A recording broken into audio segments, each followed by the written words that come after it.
பிரதமர் மோடி தமிழ்நாடு சட்டப்பேரவை தேர்தலுக்கான பிரச்சாரத்தை நாளை துவங்க இருக்கிறார். செங்கல்பட்டு மாவட்டம் மதுராந்தகத்தில் நடைபெறவுள்ள தேசிய ஜனநாயக கூட்டணியின் பொதுக்கூட்டத்தில் பங்கேற்று பேச உள்ள நிலையில் கூட்டணி கட்சி தலைவர்கள் அனைவரும் மேடையேற்றப்பட்டு உரையாற்ற உள்ளனர். தேசிய ஜனநாயக கூட்டணியின் பொதுக்கூட்ட மேடையில் வைக்கப்பட்டுள்ள பேனரில் பிரேமலதாவின் புகைப்படம் இடம்பெறாததால் தேமுதிக எந்த கூட்டணிக்கு செல்லும் என்ற கேள்வி எழுந்திருக்கிறது. இதேபோல புதிய தமிழகம் கட்சியின் தலைவர் கிருஷ்ணசாமியின் புகைப்படமும் இடம்பெறவில்லை. பாமகவில் ராமதாசுக்கும் அன்புமணிக்கும் இடையே மோதல் நடைபெற்று வரும் நிலையில் தேசிய ஜனநாயக கூட்டணி மேடையில் மாம்பழ சின்னத்துடன் கூடிய பேனர் வைக்கப்பட்டுள்ளது. கட்சி சின்னம் ஆகியவற்றுக்கு உரிமை கோரி ராமதாஸ் தரப்பு நீதிமன்றத்தை நாடியுள்ள சூழலில் அன்புமணி தரப்பு மாம்பழம் சின்னத்தை பேனரில் இடம்பெற செய்துள்ளது சர்ச்சையை ஏற்படுத்தியுள்ளது. சென்னை பசுமை வழிச்சாலையில் உள்ள தமது அரசு இல்லத்துக்கு வந்த மத்திய அமைச்சர் பியூஷ் கோயலுக்கு எடப்பாடி பழனிசாமி காலை விருந்தளித்து உபசரித்தார். அதிமுக பாஜக கூட்டணி உறுதியானதற்கு பின் இபிஎஸ் அளித்த விருந்தில் மத்திய இணையமைச்சர் எல் முருகன், நயினார் நாகேந்திரன், வானதி சீனிவாசன் உள்ளிட்டோரும் பங்கேற்றனர். தமிழ்நாட்டில் சட்டம் ஒழுங்கு அடியோடு சீர்கெட்டு அனைத்து துறைகளிலும் அரசு தோல்வியடைந்து விட்டதாக எதிர்க்கட்சித் தலைவர் எடப்பாடி பழனிசாமி விமர்சித்திருக்கிறார். சென்னை பசுமை வழிச்சாலையில் உள்ள தமது அரசு இல்லத்தில் செய்தியாளர்களுக்கு பேட்டியளித்த அவர், வெள்ளிக்கிழமை நடைபெறும் தேசிய ஜனநாயக கூட்டணியின் மாபெரும் பொதுக்கூட்டம் மிகப்பெரிய மாற்றத்தை ஏற்படுத்தும் என தெரிவித்திருக்கிறார். பங்கேற்க உள்ள என்டிஏ பொதுக்கூட்டம் மிகப்பெரிய மாற்றத்தை ஏற்படுத்தும் என எதிர்க்கட்சித் தலைவர் எடப்பாடி பழனிசாமி நம்பிக்கை தெரிவித்துள்ளார். சுமார் 5 லட்சம் பேர் பங்கேற்க உள்ள கூட்டம் என்டிஏ கூட்டணியின் வெற்றிக்கு அச்சாணியாக இருக்கும் என்றும் அவர் கூறியுள்ளார்.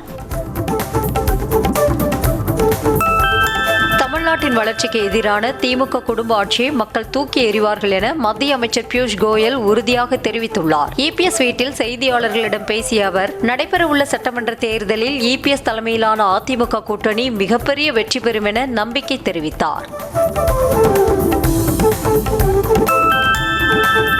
முதலமைச்சர் உதயநிதி ஸ்டாலின் சமூக நல்லிணக்கத்திற்கு எதிராக பேசி வருவதாகவும் அவரை பதவி நீக்கம் செய்ய வேண்டும் என மத்திய அமைச்சர் பியூஷ் கோயல் வலியுறுத்தியுள்ளார். வெறுப்பு பேச்சால் சமூகத்தை பிளவுபடுத்த நினைக்கும் உதயநிதி மீது நடவடிக்கை எடுக்க வேண்டும் எனவும் அவர் பேட்டியளித்துள்ளார். தமிழ்நாடு, கேரளாவை போன்று கர்நாடகாவிலும் அரசின் உரையை ஆளுநர் படிக்க மறுத்ததற்கு முதலமைச்சர் மு.க.ஸ்டாலின் கண்டனம் தெரிவித்துள்ளார். ஆளுநர்கள் மக்களால் தேர்ந்தெடுக்கப்பட்ட அரசை அவமதித்து கட்சி ஏஜென்ட்டுகளைப் போல செயல்படுவதாகவும் ஆளுநர் உரை என்ற வழக்கொழிந்த நடைமுறையை முடிவுக்கு கொண்டுவர வேண்டும் என்றும் வலியுறுத்தியுள்ளார். 2026 தேர்தல் களம் ஆரிய திராவிட போரின் மற்றொரு களம் என்றும் திமுக தலைமையில் கொள்கை கூட்டணி வலிமையுடன் களத்தில் நிற்பதாகவும் முதலமைச்சர் மு.க.ஸ்டாலின் தெரிவித்துள்ளார். கட்சியினருக்கு அவர் எழுதியுள்ள கடிதத்தில், தமிழ் பண்பாட்டை அழிக்க நினைக்கும் அரசியல் எதிரிகளையும் அந்த எதிரிகளின் கூலி பட்டாளமாகிவிட்ட அடிமைகளையும் எதிர்கொண்டு வெற்றியை உறுதி செய்யும் களம் என்று குறிப்பிட்டுள்ளார். யாருடைய ஆட்சியில் தமிழ்நாட்டிற்கு தொழில் முதலீடு அதிகம் கிடைத்தது என சட்டப்பேரவையில் காரசார விவாதம் நடைபெற்றது. அப்போது பேசிய முதலமைச்சர் மு.க.ஸ்டாலின், அதிமுக ஆட்சியில் தொழில் நிறுவனங்கள் வேறு மாநிலங்களுக்கு ஓடி போனதாக விமர்சனம் செய்தார். சட்டமன்றத்தில் நேரமில்லா நேரத்தில் பேச எடப்பாடி பழனிசாமிக்கு அனுமதி மறுக்கப்பட்டது தொடர்பாக பேசிய முதலமைச்சர் மு.க.ஸ்டாலின், விவசாயிகள் பிரச்சினை குறித்து நாளை அமைச்சர்கள் பதிலளிப்பார்கள் என விளக்கம் அளித்தார். உரிய பதிலை தயார் செய்துவிட்டு வர வேண்டும் என்பதால் இன்று பேசுவது நேரத்தை வீணடிக்கும் செயல் எனவும் அவர் தெரிவித்தார். அதிமுக ஆட்சி காலத்தின் போது அரசு ஊழியர்கள் மீது ஏன் அக்கறை காட்டவில்லை என சட்டப்பேரவையில் கேள்வி எழுப்பிய முதலமைச்சர் மு.க.ஸ்டாலின், தமது அரசு டெஸ்மா எஸ்மா சட்டத்தில் கைது செய்து சிறையில் அடைக்கவில்லை என தெரிவித்தார். மேலும் திமுக ஆட்சியில் அரசு ஊழியர்களின் கோரிக்கைகளை 99% நிறைவேற்றிவிட்டதாகவும் தெரிவித்தார். ஊழியர்களின் சம்பளம் குறித்து கொச்சைப்படுத்தி இபிஎஸ் பேசியதை யாரும் மறந்துவிடவில்லை என சட்டப்பேரவையில் முதலமைச்சர் மு.க.ஸ்டாலின் தெரிவித்துள்ளார். தனது அறைக்கே வந்து அரசு ஊழியர்கள் தனக்கு இனிப்பு ஊட்டியதாகவும் அவர்களது மகிழ்ச்சி அதிமுகவுக்கு பிடிக்கவில்லை என்றும் அவர் விமர்சனம் செய்துள்ளார். அரசு ஊழியர்களுக்கு அளித்த வாக்குறுதிகளில் 99% நிறைவேற்றப்பட்டு விட்டதாக முதலமைச்சர் கூறுவது பொய் என பாமக தலைவர் அன்புமணி தெரிவித்துள்ளார். திமுக ஆதரவு அமைப்புகளின் நிர்வாகிகளை அழைத்து வைத்து கட்டாயப்படுத்தி முதலமைச்சருக்கு இனிப்பு ஊட்ட வைத்த நாடகத்தை அரசு ஊழியர்கள் இன்னும் மறக்கவில்லை என்றும் விமர்சனம் செய்துள்ளார். முதல் தேர்தலை சந்திக்க உள்ள தமிழக வெற்றி கழகம் கட்சிக்கு இந்திய தேர்தல் ஆணையம் விசில் சின்னத்தை வழங்கியுள்ளது. இதையடுத்து சென்னை அடுத்த பனையூரில் உள்ள அக்கட்சியின் தலைமை அலுவலகத்தில் தமிழக வெற்றி கழக நிர்வாகிகள் விசில் ஊதி தங்கள் மகிழ்ச்சியை வெளிப்படுத்தினர்.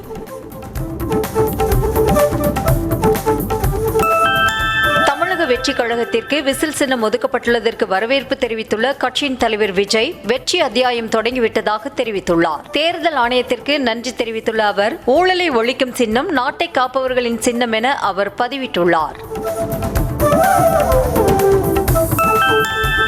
தேசிய ஜனநாயக கூட்டணியில் தமிழ் மாநில காங்கிரஸ் தனி சின்னத்தில் போட்டியிடும் என ஜி.கே. வாசன் அறிவித்திருக்கிறார். புதிய நீதி கட்சியின் தலைவர் ஏ.சி. சண்முகத்துடன் சென்று மத்திய அமைச்சர் பியூஷ் கோயலை சந்தித்த பிறகு செய்தியாளர் சந்திப்பில் இந்த தகவலை வாசன் தாமாகவே முன்வந்து தெரிவித்தார்.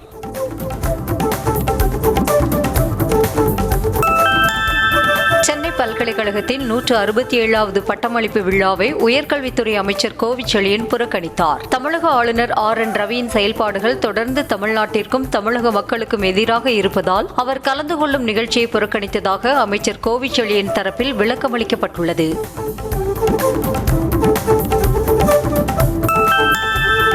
தமிழக வெற்றி கழக தலைவர் விஜய் தலைமையில் வரும் 25ஆம் தேதி செயல் வீரர்கள் ஆலோசனை கூட்டம் நடைபெற உள்ளதாக அறிவிக்கப்பட்டுள்ளது. Chennai Mamallapuram 4 Points by Sheraton என்ற நட்சத்திர ஹோட்டலில் வைத்து மாநில மாவட்ட அளவிலான செயல் வீரர்கள் ஆலோசனை கூட்டம் நடைபெற உள்ளது.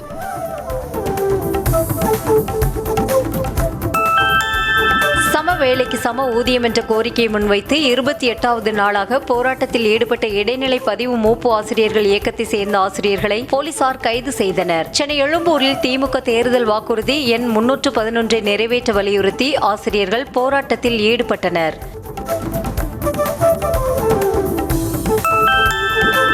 சம வேலைக்கு சம ஊதியம் என்ற கோரிக்கையை முன்னிறுத்தி 27வது நாளாக போராட்டம் நடத்திய இடைநிலை பதிவு மூப்பு ஆசிரியர்கள் 700 பேர் மீது வழக்கு பதிவு செய்யப்பட்டுள்ளது. அதேபோல் பகுதி நேர ஆசிரியர்கள் 150 பேர் மீதும் ஒப்பந்த மருத்துவ பணியாளர்கள் 631 நபர்கள் மீதும் வழக்கு பதிவு செய்யப்பட்டுள்ளது.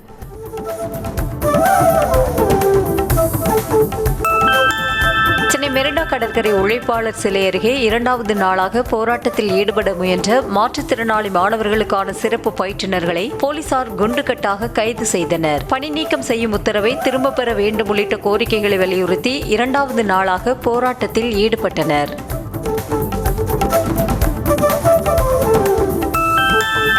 சென்னையில் ஆபரண தங்கத்தின் விலை அதிரடியாக உயர்ந்து வந்த நிலையில் இன்று சவரனுக்கு 1720 ரூபாய் குறைந்துள்ளது. அதன்படி தங்கம் கிராமுக்கு 215 ரூபாய் குறைந்து 14,200 ரூபாய்க்கும், சவரனுக்கு 1720 ரூபாய் குறைந்து 1,13,600 ரூபாய்க்கும் விற்பனை செய்யப்படுகிறது. வெள்ளி விலை கிராமுக்கு 5 ரூபாய் குறைந்து 340 ரூபாய்க்கு விற்பனையாகிறது.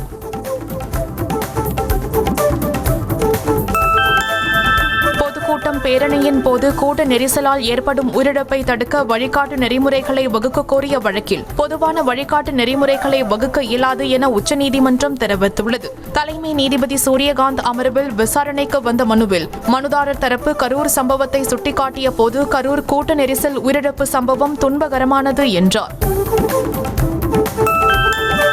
பல்வேறு துறைகளின் சார்பிலான நலத்திட்டங்களை முதலமைச்சர் மு.க.ஸ்டாலின் சென்னை தலைமைச் செயலகத்தில் இருந்து காணொலி வாயிலாக தொடங்கி வைத்தார். சென்னை மந்தைவெளி பேருந்து பணிமனை மற்றும் முனையத்தில் 167.9 கோடி மதிப்பில் வணிக வளாகம் உள்ளிட்ட கட்டுமான பணிக்கு அடிக்கல் நாட்டியதோடு 60 கோடி ரூபாய் மதிப்பீட்டில் ஒக்கியம் மடு பகுதியில் கட்டப்பட்டுள்ள 4 வழி சாலை பாலத்தையும் திறந்து வைத்தார்.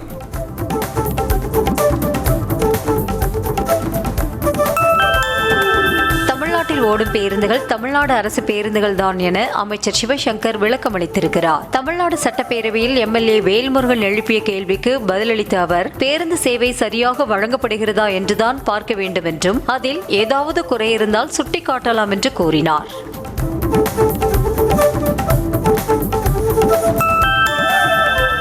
தருமபுரி கிருஷ்ணகிரி ஆகிய மாவட்டங்களில் உள்ள பல்வேறு ஊர்களின் தமிழ் பெயர்களை வேற்று மொழியில் மாற்றிவிட்டதாக பாமக எம்எல்ஏ ஜி.கே. மணி கவலை தெரிவித்தார். சட்டசபையில் பேசிய அவர் அஞ்சம்பட்டி உட்பட பட்டி என்ற பெயருடன் முடிந்த ஊர்களின் பெயர்களை ஹள்ளி என மாற்றிவிட்டதாகவும் அது எந்த மொழி என்றே தெரியவில்லை என்றும் அவர் கூறினார்.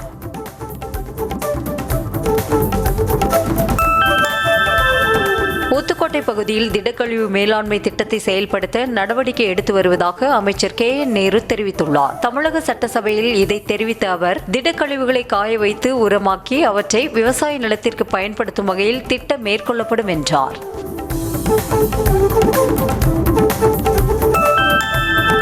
முதலமைச்சர் மு.க. ஸ்டாலின் வரும் 29ஆம் தேதி பெரம்பூர் சந்திரயோகி சமாதி சாலையில் கட்டப்பட்டு வரும் அண்ணல் அம்பேத்கர் மண்டபத்தை திறந்து வைக்க உள்ளதாக அமைச்சர் சேகர் பாபு தெரிவித்துள்ளார். மேலும் தைப்பூச விழாவிற்கு இந்த ஆண்டு அறநிலையத்துறை சார்பில் சிறப்பான ஏற்பாடுகள் செய்துள்ளதாக தெரிவித்தார்.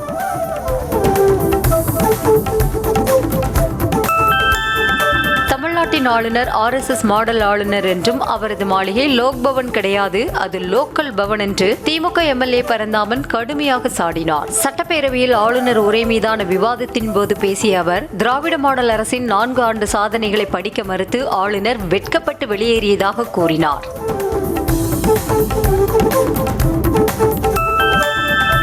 தேசிய ஜனநாயக கூட்டணிக்கு ஆதரவு அளித்து வந்த வீரமுத்தரையர் முன்னேற்ற சங்கம் தற்போது திமுக கூட்டணிக்கு ஆதரவு தெரிவிப்பதாக சங்கத்தின் தலைவர் கே. செல்வகுமார் தெரிவித்துள்ளார். தேசிய வாரியம் அமைத்து தருவதாக வாக்குறுதி அளித்துவிட்டு அதனை நிறைவேற்றாததாலும் உரிய மரியாதை வழங்காததாலும் தேசிய ஜனநாயக கூட்டணிக்கு அளித்த ஆதரவை திரும்ப பெற்றதாக அறிவித்தார்.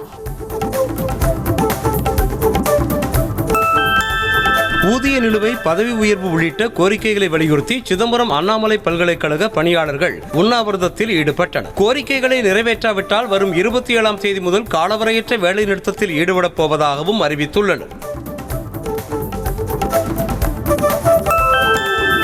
நிதி நிறுவன மோசடி வழக்கில் கைதான தேவநாதன் மீண்டும் ஜாமீன் கோரி மனு தாக்கல் செய்த நிலையில் காவல்துறை பதிலளிக்க 2 வார கால அவகாசம் வழங்கி சென்னை உயர்நீதிமன்றம் உத்தரவிட்டிருக்கிறது. நிதி நிறுவன மோசடி வழக்கில் சிறையில் அடைக்கப்பட்டிருந்த தேவநாதன் ஏற்கனவே ஒருமுறை ஜாமீன் பெற்ற நிலையில் முதலீட்டாளர்கள் தொடர்ந்த வழக்கில் மீண்டும் சிறையில் அடைக்கப்பட்டிருக்கிறார்.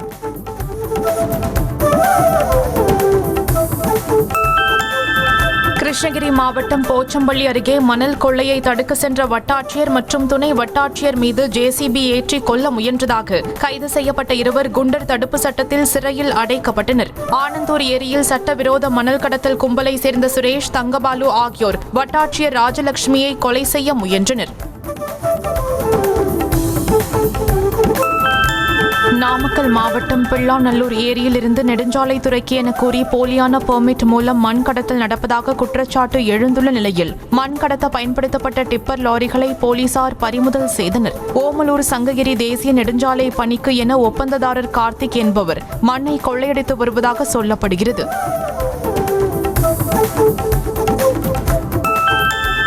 திமுகவில் இணைவார் என எதிர்பார்க்கப்பட்ட அதிமுக முன்னாள் எம்எல்ஏ குன்னம் ராமச்சந்திரன் தமது குடும்ப உறுப்பினர்களின் எதிர்ப்பால் அந்த முடிவை கைவிட்டு அரசியல் வாழ்க்கையிலிருந்தே விலகுவதாக அறிவித்துள்ளார். பெரம்பலூரில் செய்தியாளர்களை சந்தித்த அவர் பெற்றெடுத்த தாய் வீட்டில் உள்ள ஜெயலலிதா படத்தை அகற்றப் போகிறாயா என கேட்டதும் மனம் மாறியதாக அவர் கண்ணீர் விட்டார்.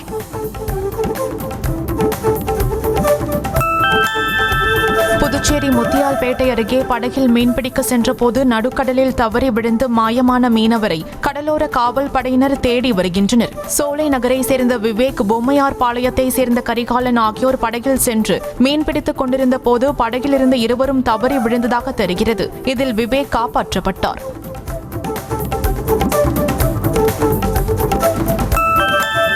தூத்துக்குடி மாவட்டம் குலசேகரப்பட்டினம் அருகே 4 வயது குழந்தையை பாலியல் பலாத்காரம் செய்து கொலை செய்த தாயின் கள்ளக்காதலனை போலீசார் கைது செய்தனர். நாகர்கோயில் இருளப்பபுரத்தை சேர்ந்த பெண் திருமணமாகி கணவரை பிரிந்து இசைக்கிராஜ் என்பவருடன் பழகி வந்த நிலையில் இசைக்கிராஜ் வீட்டில் ஆளில்லாத நேரத்தில் குழந்தையை பாலியல் வன்கொடுமை செய்து கொலை செய்ததாக தெரிகிறது.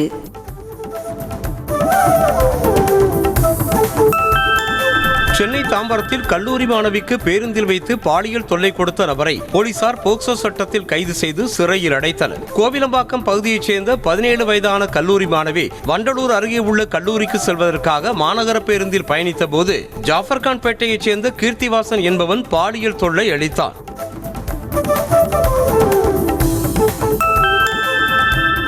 மாவட்டத்தில் உள்ள எழில் கொஞ்சம் சுற்றுலா தலமான சொத்தவிளை கடற்கரை பகுதி சமூக விரோதிகளின் கூடாரமாக மாறி வருவதாக குற்றச்சாட்டு எழுந்துள்ளது. சொத்தைவிளை கடற்கரையில் அமைக்கப்பட்டுள்ள காட்சி கோபுரங்கள், சிறுவர் விளையாட்டு பூங்காக்கள், கழிப்பறைகள் உள்ளிட்டவை உரிய பராமரிப்பின்றி உள்ளதால் சுற்றுலா பயணிகளின் வருகை குறைந்துள்ளதாக கூறப்படுகிறது.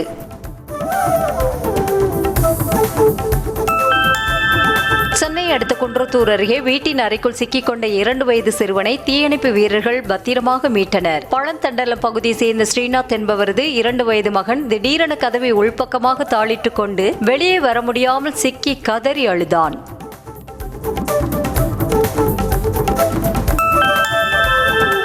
இலக்கிய பண்பாட்டு பேரவையின் தொடக்க விழாவில் பங்கேற்க திருப்பூர் சென்ற கவிஞர் வைரமுத்துவுக்கு மாவட்ட ஆட்சியர் அலுவலகம் அருகே வழக்கறிஞர்கள் வரவேற்பளித்த போது கூட்டத்திற்கு நடுவே ஷூ வீசப்பட்டது.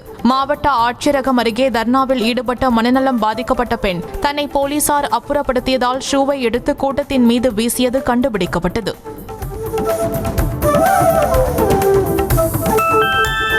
காஞ்சிபுரம் மாவட்டம் ஸ்ரீபெரும்புதூரில் கல்லூரி மாணவரை காரில் கடத்தி சென்று பணம் பறித்த கும்பலை போலீசார் கைது செய்தனர். ஆதனூர் மாடம்பாக்கம் பகுதியைச் சேர்ந்த கல்லூரி மாணவர் துரை என்பவர் அதிகாலையில் நடைபயிற்சி சென்றபோது 4 பேர் கும்பல் அவரை காரில் கடத்தி சென்று ஜிபே மூலம் 8000 ரூபாயை திருடியது. இது தொடர்பாக போலீசார் 4 பேரை கைது செய்தனர்.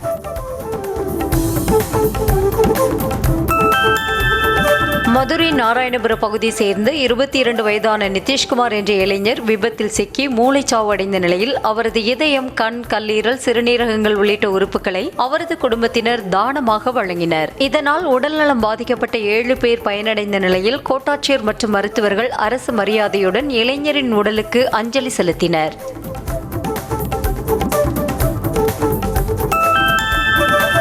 நாகை மாவட்டம் கீழ்வேலூர் அருகே விவசாய பணிகளில் ஈடுபட்ட பெண்கள் களைப்பு தீர கிராமிய பாடல்களை பாடியவாறே பணிகளை செய்தனர். திருமருகல், கீழ்வேலூர், வலிவலம், சாட்டியக்குடி மற்றும் திருக்குவளை சுற்றுவட்டார பகுதிகளில் சம்பா, தாளடி நெற்பயிர்களில் களை எடுக்கும் பணிகள் நடைபெற்று வருகிறது. இந்த பணியில் ஈடுபட்டுள்ள பெண்கள் பாரம்பரிய கிராமிய பாடல்களை பாடியபடி பணியில் ஈடுபட்டனர். புதுச்சேரிக்கு வருகை தந்த மத்திய கைவினை வளர்ச்சி ஆணையத்தின் தலைவர் அமிர்தா ராஜ் புதுச்சேரியில் கைவினை அருங்காட்சியகம் அமைக்கப்படும் என உறுதியளித்தார். புவிசார் விருது வென்ற வெள்ளியனூர் கைவினை கூடம், முருங்கப்பாக்கம் கைவினை கிராமம் மற்றும் 21 வகையான கைவினை பொருட்களின் அரங்குகளை பார்வையிட்டு பாராட்டினார்.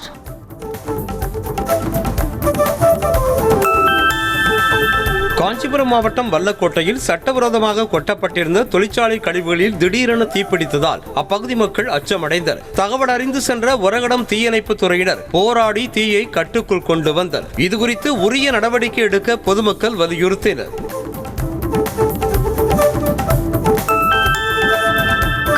மாவட்டம் உளுந்தூர்பேட்டையில் கனரக வாகனங்கள் பழுது பார்க்கும் கடையின் முன்பு நிறுத்தி வைக்கப்பட்டிருந்த வேன் ஓட்டுநரின்றி திடீரென சாலையை கடந்து சென்று எதிர்ப்பக்கத்தில் இருந்த கடையில் மோதிய சிசிடிவி காட்சிகள் தற்போது வெளியாகி உள்ளது. அருகில் இருந்தவர்கள் டயரின் முன்பு கல்லை எடுத்து வைத்தும் வேன் நிற்காமல் சென்றதால் பரபரப்பு ஏற்பட்டது.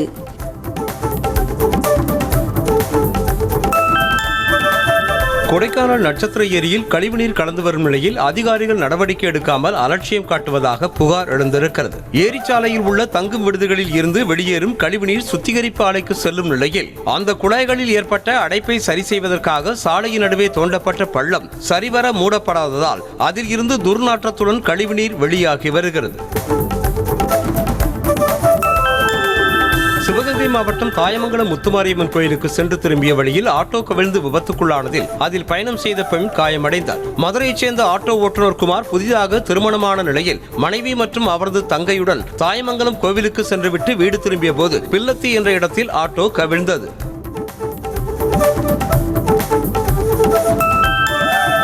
ராமநாதபுரம் மாவட்டம் உப்பூரில் அறுவடைக்கு தயாரான நெற்பயிர்களை பறவைகள் சேதப்படுத்துவதால் விவசாயிகள் கவலை அடைந்துள்ளனர். உப்பூர் மற்றும் சுற்றுவட்டார பகுதிகளில் சாகுபடி செய்யப்பட்ட நெற்பயிர்கள் தற்போது அறுவடைக்கு தயாராக உள்ள நிலையில் பறவைகள் கூட்டம் கூட்டமாக வந்து நெற்பயிர்களை சேதப்படுத்தி செல்வதாக கூறப்படுகிறது. ஏசி வசதியுடன் கூடிய சமுதாய நலக்கூடம் கட்டுவதற்கு நிதி திரட்டி மாநகராட்சி ஆணையரிடம் அனுமதி வாங்கிய பிறகும் பணிகள் தொடங்குவதில் அதிகாரிகள் மெத்தனம் காட்டுவதாக அதிமுக கவுன்சிலர் சத்யநாதன் அவரது வார்டில் ஏசி வசதியுடன் கூடிய சமுதாய நலக்கூடம் கட்ட 6,25,00,000 ரூபாய் திரட்டியுள்ளார். கோவை மாவட்டம் காரமடை அருகே மதுபோதையில் இருந்த நபர் ஓட்டி சென்ற கார் ஒரு டயர் கழன்ற நிலையில் சாலையோர தடுப்பில் மோதி நின்ற சிசிடிவி காட்சிகள் வெளியாகியுள்ளன. காரமடையை சேர்ந்த செந்தில் மதுபோதையில் தனது காரில் சென்றபோது தண்ணீர் பந்தல் பேருந்து நிறுத்தம் அருகே காரின் முன்பக்க சக்கரம் கழன்று விபத்தில் சிக்கியது. கன்னியாகுமரி மாவட்டத்தில் கோதையாற்றில் முதலை உலவுவதால் கரையோர மக்கள் அச்சத்தில் உள்ள நிலையில் வனத்துறையினர் சிறிய படகில் சென்று தேடும் பணியில் ஈடுபட்டனர். முன்னதாக பிராய்லர் கோழியை கட்டி வைத்து முதலையை பிடிக்க முயன்றது கேலி கிண்டலுக்கு உள்ளான நிலையில் தற்போது படகில் சென்று தேடிய வனத்துறையினரிடம் இப்படி தேடினால் எப்படி முதலை கிடைக்கும் என மூதாட்டி கேள்வி எழுப்பிய வீடியோ வெளியாக இருக்கிறது.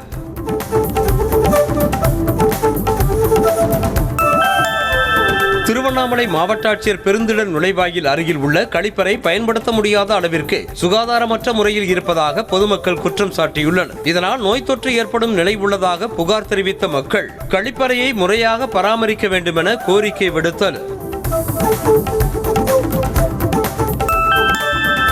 தருமபுரி மாவட்டத்தில் விளைச்சல் அதிகரிப்பால் சாமந்தி பூ விலை கடுமையாக சரிந்து விவசாயிகள் கவலை அடைந்துள்ளனர். பொங்கல் விழாவை ஒட்டி சாமந்தி 60 ரூபாய் வரை விற்கப்பட்டு வந்த நிலையில் தற்போது கிலோ 15 ரூபாய்க்கு மட்டுமே விற்பனையாவதாக தெரிகிறது. இதனால் தங்கள் வாழ்வாதாரமே பாதிக்கப்பட்டுள்ளதாக விவசாயிகள் வேதனை தெரிவித்துள்ளனர்.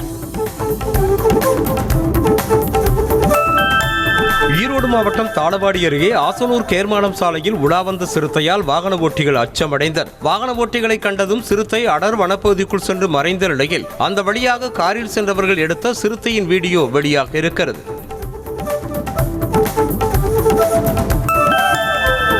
ஈரோடு மாநகரின் பிரதான சாலைகள் பள்ளங்கள் நிறைந்து காணப்படுவதால் பலர் விபத்துக்குள்ளாவதாக பொதுமக்கள் வேதனை தெரிவித்துள்ளனர். நேதாஜி சாலை, KNK சாலை, பார்க் சாலை மற்றும் அகில்மேடு வீதி உள்ளிட்ட சாலைகளில் பெரும்பாலான இடங்களில் சாலை பள்ளங்களாக இருப்பதாக புகார் தெரிவித்தனர். 5 ஆண்டுகளாக இதே நிலை நீடிப்பதாகவும் மக்கள் புகார் கூறினர்.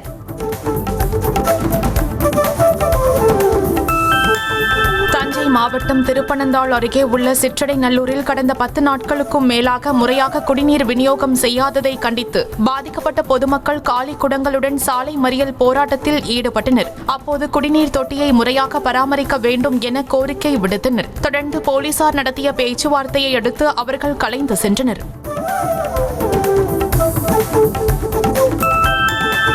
மூளைச்சாவு அடைந்த இளைஞரின் இதயம் மதுரையில் இருந்து தஞ்சை தனியார் மருத்துவமனைக்கு சுமார் 2 மணி நேரத்தில் எடுத்து செல்லப்பட்டது. ராஜாஜி அரசு மருத்துவமனையில் மூளைச்சாவு அடைந்த 22 வயது இளைஞரின் இதயம் ஆம்புலன்ஸ் மூலமாக தஞ்சை தனியார் மருத்துவமனைக்கு 2 மணி நேரத்தில் எடுத்து செல்லப்பட்டது.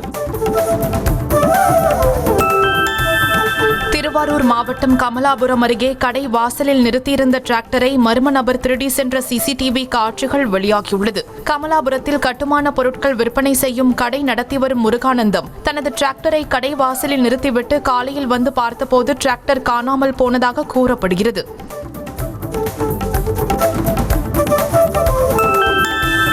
திண்டுக்கல் மாவட்டம் பழனி அருகே கல்குவாரிகளில் இருந்து அதிக பாரம் ஏற்றிக்கொண்டு அதிவேகமாக செல்லும் லாரிகளால் சாலை சேதமடைவதாக கூறி கிராம மக்கள் சாலை மறியலில் ஈடுபட்டனர். தாதநாயக்கன்பட்டியில் கிரஷரில் இருந்து அதிக எடை கொண்ட கற்கள் மற்றும் மணல் ஏற்றி செல்லும் லாரிகளால் சாலைகள் சேதமடைவதோடு குடிநீர் பைப்லைன்களில் உடைப்பு ஏற்படுவதாகவும் கூறப்படுகிறது.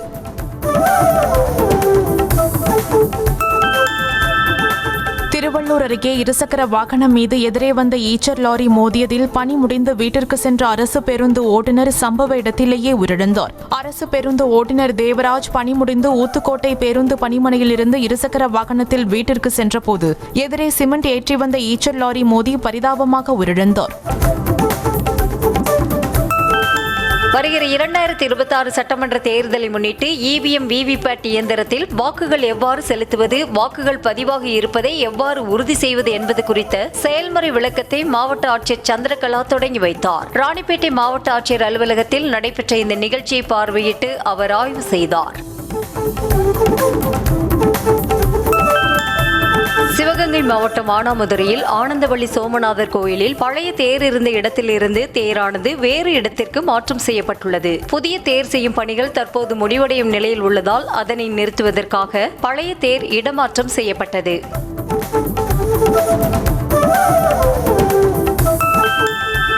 அரக்கோணம் மாநகராட்சி மாமன்ற கூட்டத்தில் தமிழக ஆளுநருக்கு எதிராக ஒருமனதாக தீர்மானம் நிறைவேற்றப்பட்டுள்ளது. ஆளுநர் RN ரவி தமிழக சட்டமன்றத்தின் மாண்பையும் சட்டமன்ற உறுப்பினர்களின் மாண்பையும் சீர்குலைக்கும் வகையில் வெளிநடப்பு செய்ததாகவும் மக்கள் பிரதிநிதிகளை அவமதிக்கும் ஆளுநரை குடியரசுத் தலைவர் திரும்ப பெற வலியுறுத்தியும் காங்கிரஸ் உறுப்பினர் ச. ஐயப்பன் தீர்மானம் கொண்டு வந்தார்.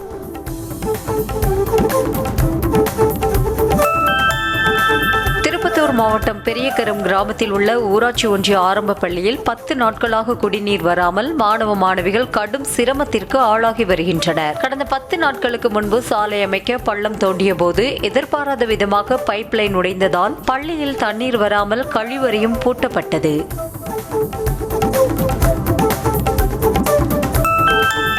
தூத்துக்குடி மாவட்டம் ஓட்டப்பிடாரம் அருகே ஆடுகளை குளத்தில் குளிப்பாட்டிக் கொண்டிருந்த முன்னாள் ராணுவ வீரர் நீரில் மூழ்கி உயிரிழந்த சம்பவம் குறித்து போலீசார் விசாரணை மேற்கொண்டுள்ளனர். குமரடியாபுரம் பகுதியை சேர்ந்த ஓய்வு பெற்ற ராணுவ வீரர் சண்முக பெருமாள் ஆடுகளை குளிப்பாட்டிய போது எதிர்பாராத விதமாக நீரில் மூழ்கி உயிரிழந்தார். திருவள்ளூர் நகராட்சியிலிருந்து சேகரிக்கப்படும் குப்பைகள் அனைத்தும் தலக்காஞ்சேரி கிராமத்தின் அருகே உள்ள குப்பை கிடங்கில் கொட்டப்பட்டு திடீரென எரிக்கப்படுவதாக கூறப்படுகிறது. இதனால் எழும் நச்சு கலந்த புகை மூட்டத்தால் அப்பகுதி மக்களுக்கு மூச்சு திணறல், கண் எரிச்சல் உள்ளிட்டவை ஏற்படுவதாகவும், எனவே நகராட்சி நிர்வாகம் உரிய நடவடிக்கை எடுக்க வேண்டும் எனவும் கோரிக்கை விடுக்கப்பட்டுள்ளது. சென்னை போரூரில் அமைந்துள்ள ராமச்சந்திரா மருத்துவமனை தெற்கு ஆசியாவிலேயே முதல் முறையாக 5 நிமிடத்திற்குள் துல்லியமாக படம் பிடிக்கும் CT ஸ்கேனர் இயந்திரத்தை அறிமுகப்படுத்தியுள்ளது. இந்த CT ஸ்கேனர் துல்லியமான நோயறிதல் மற்றும் குறைந்த கதிரியக்க படம் பிடித்தல் செய்யக்கூடியது என தெரிவிக்கப்பட்டுள்ளது.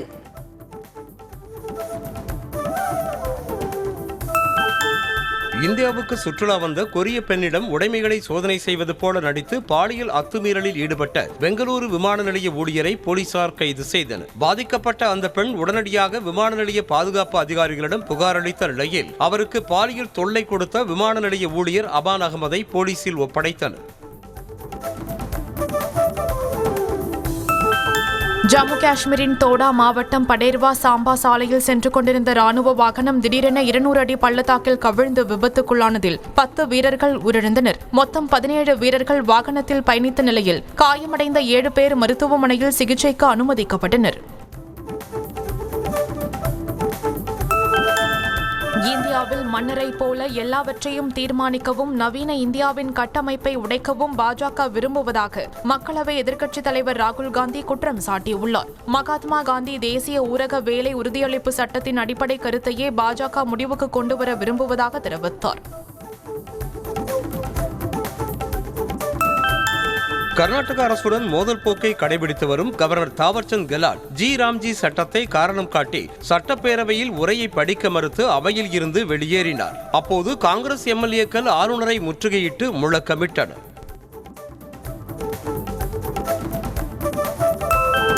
ஆஸ்திரேலியாவை பின்பற்றி 16 வயதுக்குட்பட்டவர்கள் சமூக வலைதளம் பயன்படுத்த தடை விதிப்பதற்கு ஆந்திர அரசு திட்டமிட்டு வருகிறது. ஆஸ்திரேலியாவில் நிறைவேற்றப்பட்ட சட்டம் குறித்து ஆந்திர அரசு சார்பில் ஆய்வு செய்து வருவதாகவும், இந்த விவகாரத்தில் ஒரு வலுவான சட்டத்தை நாம் உருவாக்க வேண்டும் என்றும் அம்மாநில அமைச்சர் நரா லோகேஷ் தெரிவித்துள்ளார்.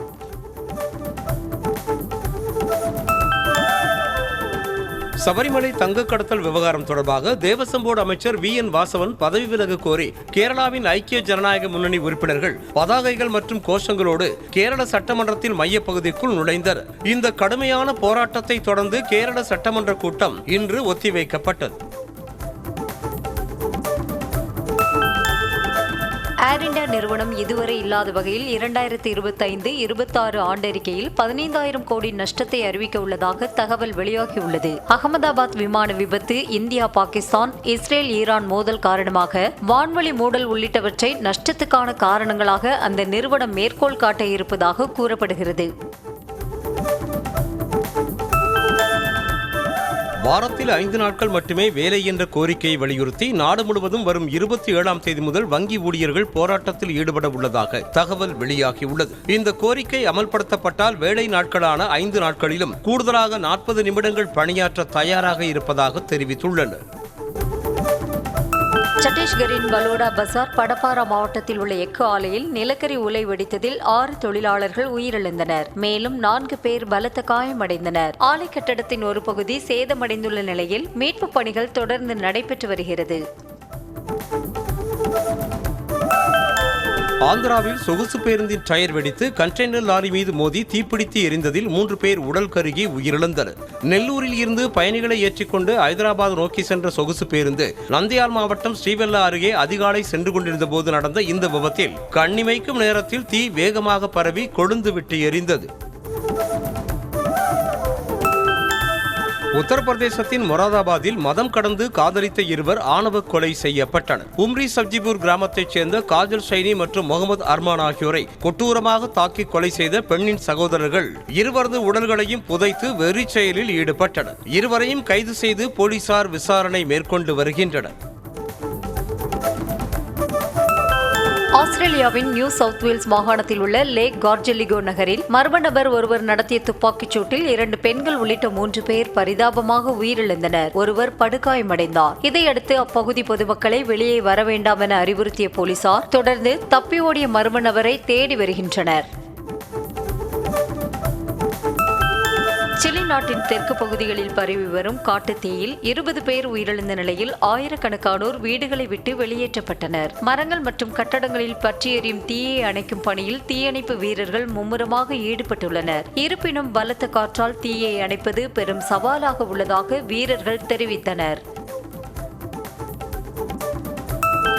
கிரீஸ் நாட்டை கனமழை புரட்டி போட்டிருக்கும் நிலையில் தெருக்கள் வீடுகள் வெள்ளத்தில் தத்தளித்தன. கிரீஸ் தலைநகர் ஏதென்ஸ் உள்ளிட்ட பகுதிகளில் கடந்த புதன்கிழமை கனமழை வெளுத்து வாங்கிய நிலையில் சாலைகளில் சேரும் சகதியுமாக வெள்ளம் பெருக்கெடுத்து ஓடியது. இந்த வெள்ள பாதிப்பால் 2 பலியானதாக தகவல் வெளியாக இருக்கிறது. ஏமன் தெற்கு பகுதியில் சவுதி ஆதரவு பெற்ற ராணுவ தளபதியின் வாகன பேரணியை குறிவைத்து நடத்தப்பட்ட வெடிகுண்டு தாக்குதலில் 2 வீரர்கள் கொல்லப்பட்டனர். பலர் காயமடைந்தனர். இந்த தாக்குதலுக்கு இதுவரை எந்த குழுவும் பொறுப்பேற்கவில்லை. இந்திய வீரர் அபிஷேக் சர்மா T20 கிரிக்கெட்டில் குறைந்த பந்துகளில் 5000 ரன்களை கடந்த முதல் வீரர் என்ற சாதனையை படைத்துள்ளார். 169 ஆட்டங்களில் ஆடிய அவர் 2898 பந்துகளில் 5002 ரன்கள் சேர்த்துள்ளார். வெஸ்ட் இண்டீஸின் ஆண்ட்ரே ரசல் 2942 பந்தில் இந்த சாதனையை படைத்தது குறிப்பிடத்தக்கது. 2025ஆம் ஆண்டு IPL தொடரில் கோப்பையை கைப்பற்றிய பெங்களூரு அணிக்கு சென்னை அணியின் வீரர் MS தோனி வாழ்த்து தெரிவித்துள்ளார். நிகழ்ச்சி ஒன்றில் பேசிய அவர் பெங்களூரு அணி சிறப்பாக விளையாடியதால் அவர்களின் நீண்ட காத்திருப்பு இறுதியில் முடிவுக்கு வந்தது என்றும் அவர்களுக்கு தம்முடைய மிகப்பெரிய வாழ்த்துக்கள் என தெரிவித்தார். T20 போட்டியில் ஹாட்ரிக் விக்கெட் வீழ்த்திய 3வது வீரர் என்ற சாதனையை ஆப்கானிஸ்தான் வீரர் முஜிபுர் ரஹ்மான் படைத்திருக்கிறார். இவருக்கு முன்பு 2019ஆம் ஆண்டு அயர்லாந்துக்கு எதிரான போட்டியில் ரஷீத் கானும் 2023ஆம் ஆண்டில் வங்கதேச அணிக்கு எதிராக கரீம் ஜனட் ஆகியோர் ஹாட்ரிக் விக்கெட்டுகளை வீழ்த்தியிருந்தனர். U19 உலகக்கோப்பை தொடரில் ஆப்கானிஸ்தான் இங்கிலாந்து அணிகள் அடுத்த சுற்றுக்கு முன்னேறியுள்ளன. C மற்றும் D குரூப்பில் இந்த 2 அணிகளும் அடுத்த சுற்றுக்கு முன்னேறியிருக்கும் நிலையில் A மற்றும் B அணிகளில் எந்த அணி அடுத்த சுற்றுக்கு முன்னேறும் என்ற எதிர்பார்ப்பு எகிரி உள்ளது. பிரபல பின்னணி பாடகி ஜானகியின் ஒரே மகன் முரளி கிருஷ்ணா உடல்நலக் குறைவால் காலமானார். தாயுடன் ஹைதராபாத்தில் வசித்து வந்த முரளி கிருஷ்ணா மாரடைப்பு காரணமாக உயிரிழந்ததாக கூறப்படும் நிலையில் அவரது மறைவுக்கு திரைத்துறையைச் சேர்ந்த பலரும் இரங்கல் தெரிவித்து வருகின்றனர். நடிகர் அர்ஜுன் தனது மகள் ஐஸ்வர்யாவை வைத்து இயக்கியிருக்கும் சீதா பயணம் திரைப்படத்தில் இடம்பெற்றுள்ள அசர் சினிமா என்ற பாடலை படக்குழு வெளியிட்டுள்ளது. நிரஞ்சன், ஐஸ்வர்யா, சத்யராஜ், பிரகாஷ்ராஜ், அர்ஜுனின் சகோதரி மகன் துருவ் சார்ஜா உள்ளிட்டோர் நடித்திருக்கும் இப்படம் தமிழ், தெலுங்கு மற்றும் கன்னடம் ஆகிய மொழிகளில் வெளியாகிறது. நடிகர் சிலம்பரசன் பிரபல இயக்குனர் AR முருகதாஸ் இயக்கத்தில் நடிக்க உள்ளதாக தகவல் வெளியாக இருக்கிறது. தற்போது இந்த படத்திற்கான பேச்சுவார்த்தைகள் நடைபெற்று வருவதாகவும் விரைவில் அதிகாரப்பூர்வ அறிவிப்பு வெளியாகும் என்றும் கூறப்படுகிறது. சுரேஷ் ராஜகுமாரி இயக்கத்தில் விக்ரம் பிரபு நடித்துள்ள திரைப்படம் நாளை ZEE5 OTT தளத்தில் வெளியாகிறது. கடந்த டிசம்பர் மாதம் திரையரங்குகளில் வெளியான இந்த படம் விமர்சன ரீதியாக நல்ல வரவேற்பை பெற்றதோடு உலகளவில் 31.58 கோடி ரூபாய் வசூலை கடந்தது.